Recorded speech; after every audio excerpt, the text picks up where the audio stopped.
Good evening. Welcome to this edition of Northeast Diary. Here we bring you the latest developments from India's unexplored Northeast region. Today we will talk about a very interesting and unique system of male dormitories in a heritage section. We will also go over to Arunachal Pradesh, where they recently celebrated the Ithor festival.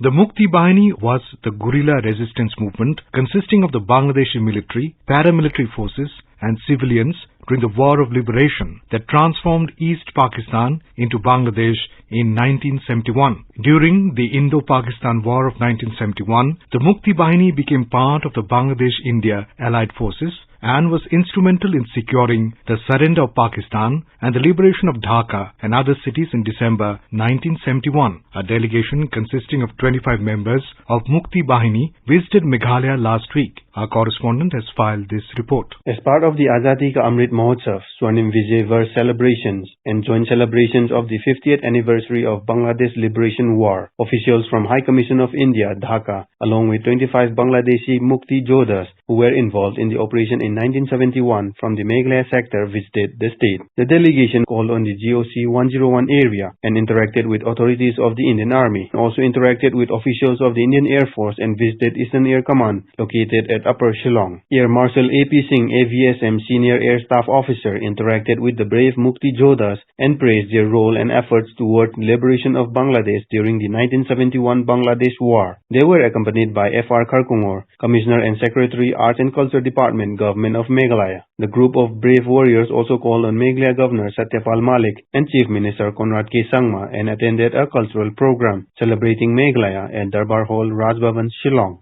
So as part of the 50 years of the liberation of Bangladesh, 75 years of the Azadi Ka Amrit Mahotsav and also the 50 years of statehood, we are very happy that in collaboration with the High Commission of India at Dhaka to welcome this very distinguished group of 25 Mukti Jodhas, the Bangladeshi freedom fighters who had trained in Meghalaya way back in 1971 and had been part of the liberation war to free their country, and today they're here on a 4-day visit and they were very much overwhelmed with the stories and heroic acts of the Indian Air Force contributing to the Bangladesh liberation. In the morning we had a function also at the State Central Library where they were felicitated and they also recalled the contribution of Meghalaya to the liberation of Bangladesh by hosting and by helping in the training and other logistics. So we have a program that's planned for them where they will meet the Honorable Governor, the Chief Minister also at Raj Bhavan, and they will also be visiting many sites in and around Meghalaya. It's a very happy coincidence of all these three major commemoration years. Tirot Singh Memorial is coming up in Dhaka and it is something which is very significant because Tirot Singh breathed his last in Dhaka after waging war against the British. So basically it's a combined celebration of all the brave hearts and the heroic acts. So we salute these brave hearts who are here. Some of them are very senior people. We have a retired Major General. We have one of the leading journalists and also various activists from across Bangladesh. The delegation consisting of several journalists visited numerous tourist destinations like the Mawphlang Sacred Groves, Don Bosco Museum, Don Bosco Center for Indigenous Cultures, Shillong to have a glimpse of the rich and multicultural lifestyles of the indigenous people of Northeast India. This is Rustam for Northeast Diary from AIR News, Shillong. Gangtok District Administration recently organized the Sikkim History and Heritage Fiesta celebrating the Northeast Festival under Azadi Ka Amrit Mahotsav at Manan Kendra in Gangtok. The event, a week-long program, highlighted the history of India and Sikkim, the old Sikkim route and the geopolitical importance of the state. More from a Sikkim correspondent. The week-long celebration culminating in Sikkim History and Heritage Fiesta, including painting competition for school students, heritage and cultural walks, programs on rural tourism and organic farming, theme-based program on environment and climate change, sports events, bike rallies and exhibition of photography, rare coins and vintage stamps. Speaking at the event, Sikkim Education Minister Kunga Nima Lepcha urged students to know about the state's history, which is crucial to preserving its rich culture and biodiversity. I think it is important for all of you who are sitting here, particularly students, to know about the history of Sikkim. For your information, Sikkim wasn't this small till the East India Communication and East India came and reduced big Sikkim into a tiny Sikkim. but still Sikkim is a state which is varied culture, rich flora fauna, one biodiversity, its rich culture, some of which were presented here today by the Archivist of Culture and Heritage Department. A key highlight of the exhibition of old photos of Sikkim, postal stamp and old coin organized by the Information and Public Relations Department in collaboration with Sikkim Philatelic and Numismatic Society and Gantok Head Post Office. The photos showcase the Sikkim's unique heritage, flora and fauna and landscape. Ganesh Pradhan, a veteran collector of stamps and coins, exhibited his collection related to pre-independent stamps and personalities series of post-independence. Collector of stamp and other historical artifacts, Shital Pradhan, exhibited his collection of philately and special cover of Sikkim. Similarly, Yogesh Gurung, an ardent numismatic with an large collection of rare coins, displayed coins of the Mughal dynasty, the Indian princely states, Republic of India, error coins, Ponch mark coins and Sikkim vintage coins such as Chepte and Deva. With Saikia Sarkar, this is Diliram Dulal for Northeast Diary for AIR News Sikkim. Tripura has secured 16th rank among all the states of the country and bagged the 5th position in the Northeast region for the implementation of the Jal Jeevan Mission, the central scheme that ensures potable water supply to each and every household. A report from our Agartala correspondent. Tripura Minister of Drinking Water and Sanitation, Mr. Sushanta Chowdhury, recently announced a state decision to cover all rural households with tap water under Jal Jeevan Mission by December 2020. The minister also said that the concerned state department has been working on a mission mode to cover all households in rural areas with clean drinking water within the stipulated time. Speaking to AIR News on the matter, State Department of Drinking Water and Sanitation Secretary Mr. Dinka Rao Gitte Kiran Kumar said before the implementation of the Jal Jeevan Mission, only around 24,000 rural households were assessed to tap water connections. He said that after the implementation of the Jal Jeevan Mission, so far around 458,000 households have received tap water connections, counting a total of over 382,000 households out of a total of 760,052 targeted households in rural areas across the state. Mr. Kiran Gitte said, under the Jal Jeevan Mission, Tripura has completed about 50.32% household connections in last 2.5 years. When we started the scheme, we were only at 3%, and the state government has given commitment to the government of India that by December 22, we will complete the provision of drinking water connections to all the households. Work is going on in full swing, and we are getting the cooperation of the people, the Gram Panchayats, and all other departments. For Northeast Diary, this is Serena Nongmaitam from Agartala.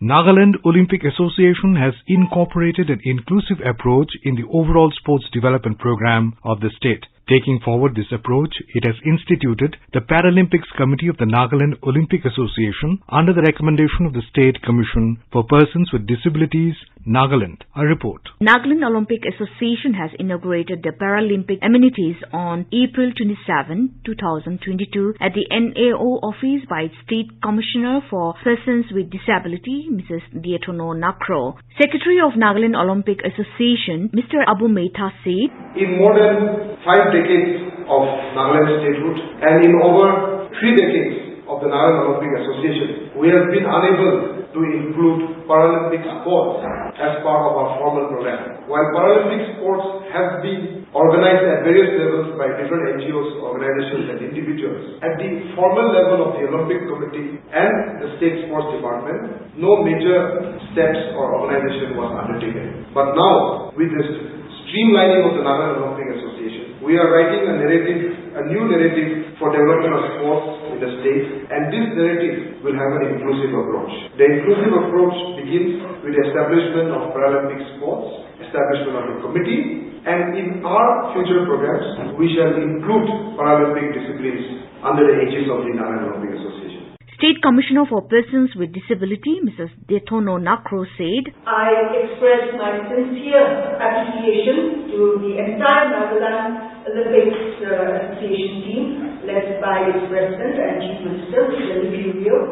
for this very positive step that has been taken. I also have to particularly mention the Nagaland Olympics Association Secretary General, Mr. Abu Mehta, a good friend, for his proactive cooperation all the time and constant support that has brought us to this point. This is the first time for the state of Nagaland that any efforts is being made to develop and promote sports for differently able persons in an organized manner. For Northeast Diary, this is Asunyo from AIR News, Kohima.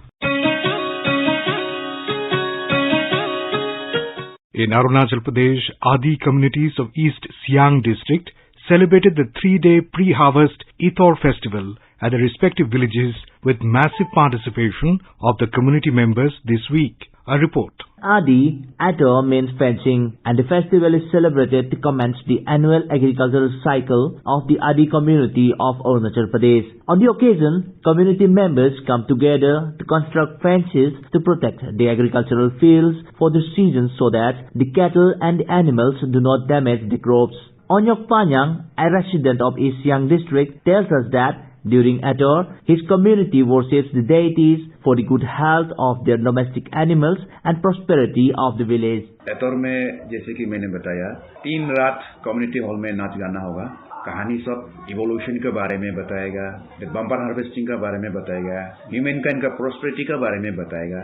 There after 3 दिन होने के बाद next दिन को जो fridge दूसरा गांव से जो आता है उसको ड्रॉप करेगा।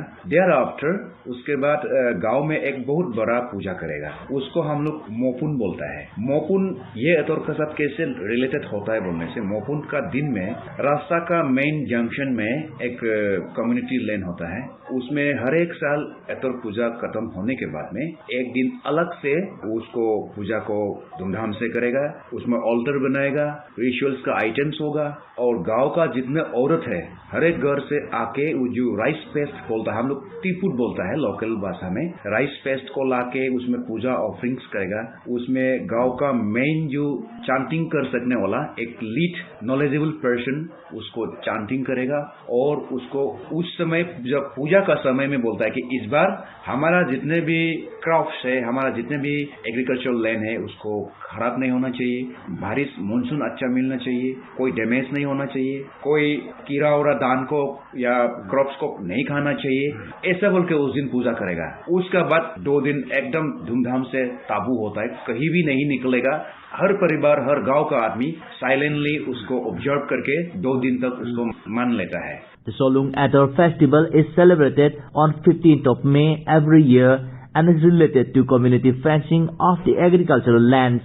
Dalong, an Adi male dance form, is performed by the youths in the community hall, and Gampu, a community feast, is organized as a part of the celebration, wherein only males and young children can participate. For Northeast Diary, this is Rakesh Dole, AIR News, Itanagar.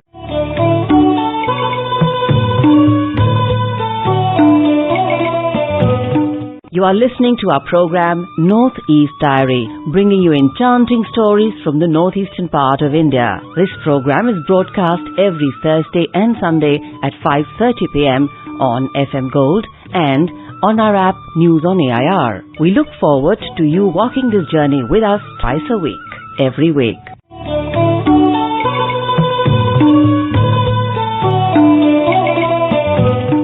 Today we bring to you an interview with Monita Borgohain, Secretary to the Government of Assam, and Jyoti Chitraban Film Studio. Talking to her is Manas Pratim Sharma. Welcome Monita Bhatta to our Northeast Diary. Thank you. Would you please tell us what is the role being played by Jyoti Chitraban in shaping the film industry in Assam? Actually, Jyoti Chitraban is the hub of the Assamese film industry. It was established in the year 1961. But it started working in the year 1968, and since then it has been working towards the development of the film industry of Assam, and it's the only government-owned film studio in all over India, doing their works to us, and the employees are discharging their duties towards benefit of the film industry of Assam, and not only Assam as well as the Northeast. All the Northeast people, they get the facilities from the Jyoti Chitraman, and they hire our shooting floors. We rent out to them our equipments like cameras and lights and sky panels. Equipments which are required for shooting for film, and we provide all of those equipments to the filmmakers of Northeast India. I think it is the only studio where you will get all the facilities available here.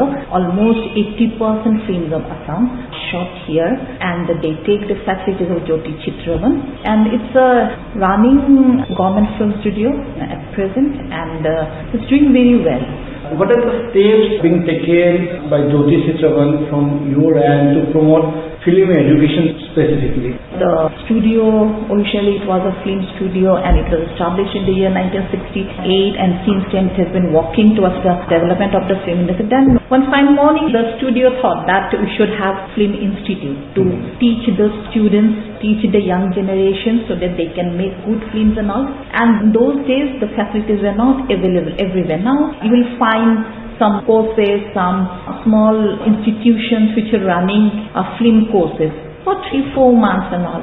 But in the year 1999, Jyoti Chitravan and the governing body and the secretary or chairman, they decided to establish one film institute. Initially it was named as Jyoti Chitravan Film Institute. Afterwards, in the memory of Bhupen Hazarika, Dr. Bhupen Hazarika Regional Government Film and Television Institute. The institute is not only for Assam, but it's also for the whole Northeast India.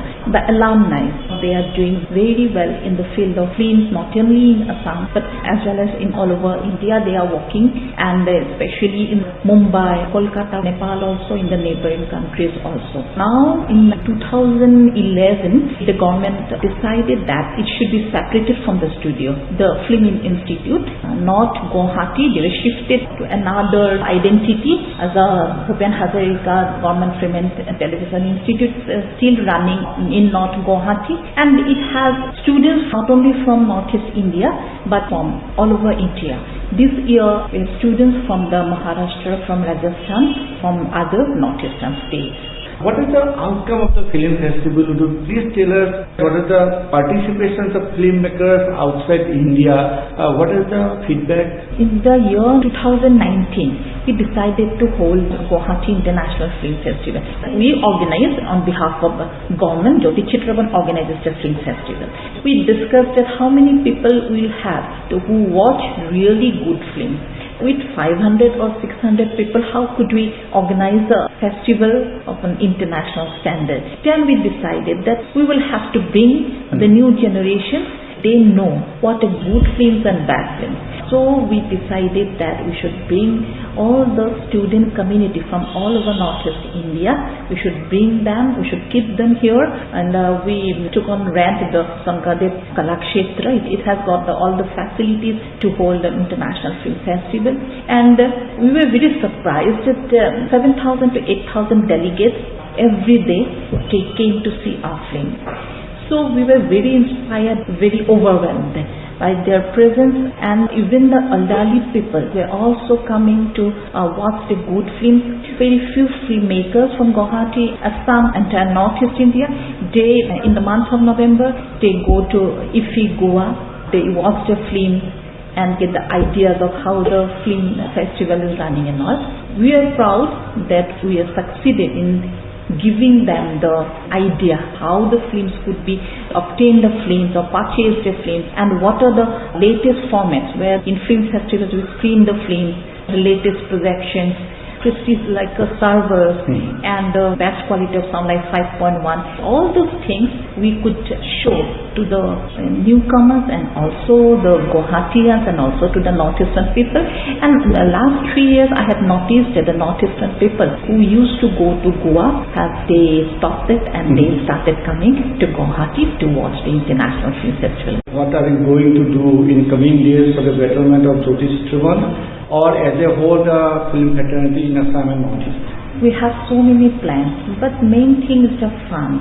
We have to generate our own revenue. If the revenue is good, we can work more. And the Jyoti Chitravan and the filmmakers, they are all related. If we do not work for the filmmakers, then the film industry won't come up. And we need the support from the filmmakers also. COVID period was a very hard period for all of us. No films were here and we didn't earn any revenue. Couldn't rent out anything. The equipment were there, lying there. The whole scenario of film industry was in a bad shape. And after the COVID has gone, gradually the making of films are going in the way. And now I thought many indie filmmakers, they are making films on good subject, because during the COVID they were sitting at home and they were making scripts.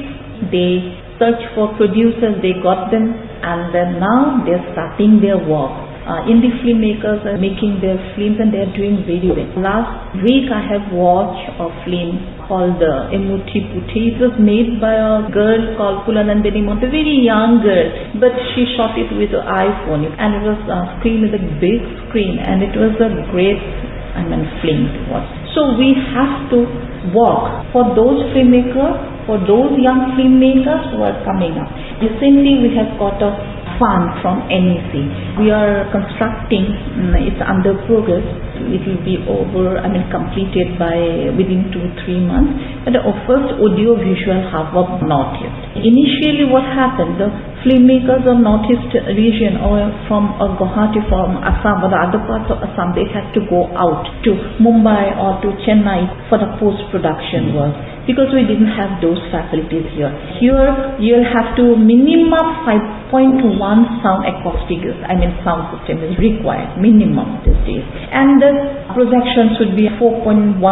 That projection should be required. If we do a stereo sound, then in the post-production, if we want to do it 5.1, that won't work. Because most of the filmmakers, when they make the film in 5.1, they want to do the post-production work.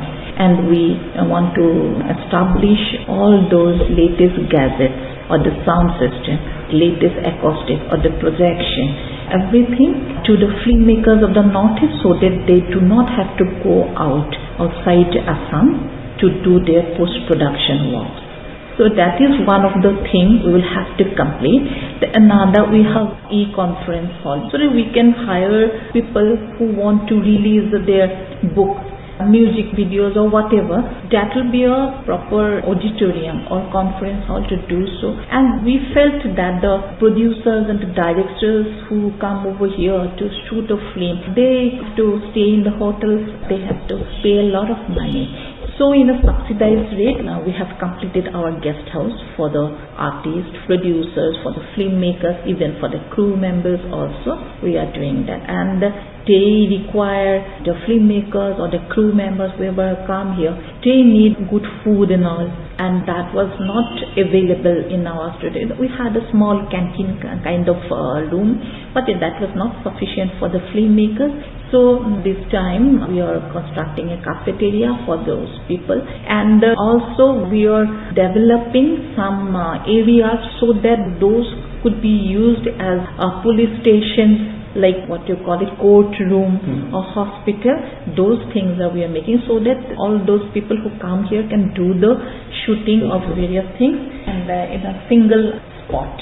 So those things are under construction, and we are trying to have one outdoor amphitheater kind of place where we have open air functions. We can hold some dancers or some singers can also, sometimes they want to release their cassettes or some music videos and other things, and they want to have one dance recital also, because we have a very good landscaping, nice campus. It's a beautiful, very green campus, and you can see from above hilltop, we can see the whole Guwahati. It looks very beautiful. We are also trying to construct one small mini floor. We already had 3 floors, big floors with electronic grids, lighting, all those facilities, all those modern facilities. But some filmmakers come, they are short of money and all, but they can take the facilities from us.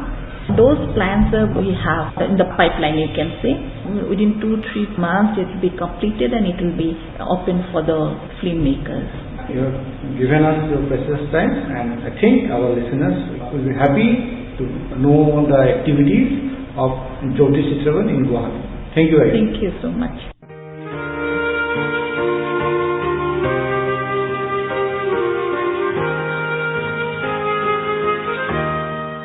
In this episode, we will talk about the age-old Mizo heritage of Zwalbuk, which means a male dormitory system, practiced in the Mizo social system down the ages.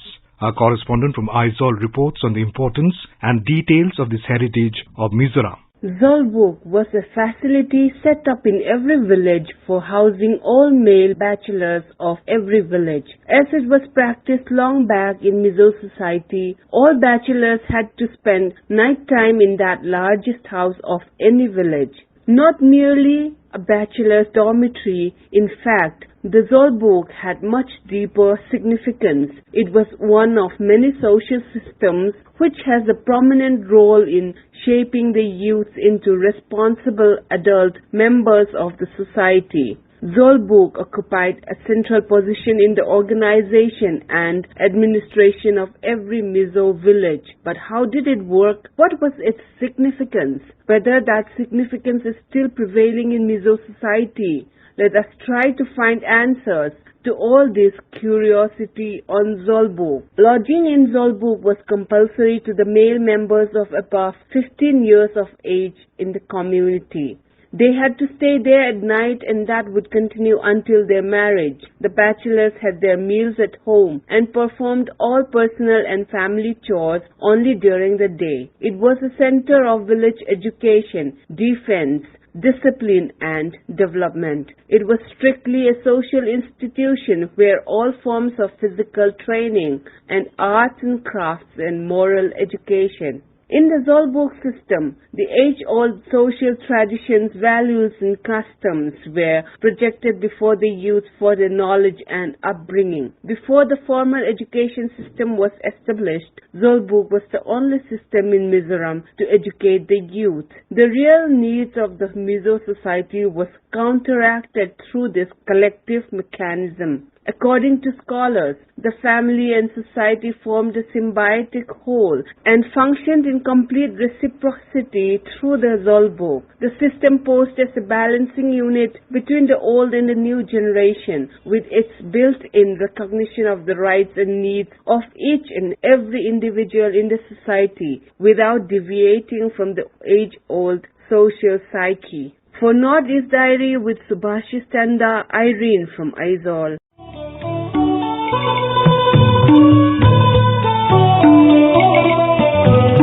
And now we have this beautiful and melodious song from the beautiful state of Sikkim. And now for your listening pleasure, we are playing a popular Nepali festival song sung by Bimla Pradhan.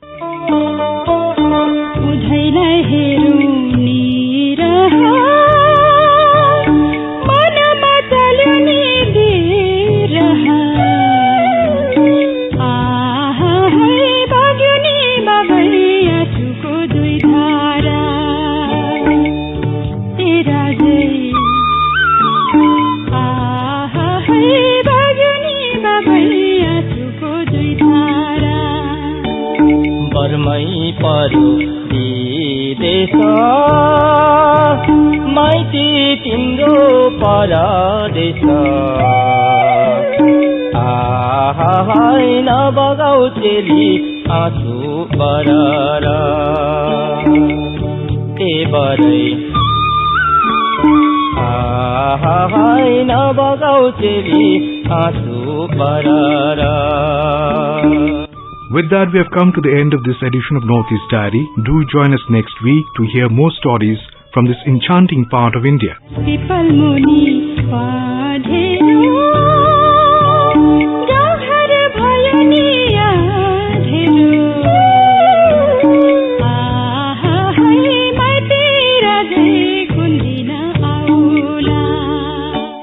Bye-bye.